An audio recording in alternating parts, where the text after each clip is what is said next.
Всем привет, друзья, канал Мусалим. В работе у нас Hyundai Santa Fe. Автомобиль приехал к нам сделать жидкие подкрылки. Показываем готовую, обработанную заднюю арку. Максимально обрабатываем поверхность. Наносим данный компонент с пульверизатора. Толщина его достигает 4 мм. Также он служит защитой металла от коррозии и ржавчины.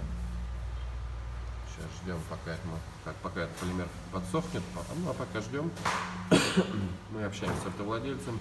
Мы предложили ему проклеить штатные подкрылки таким вот мембранным шумопоглотителем. Называется он блокшот. Толщина его 7 мм. Владелец согласился.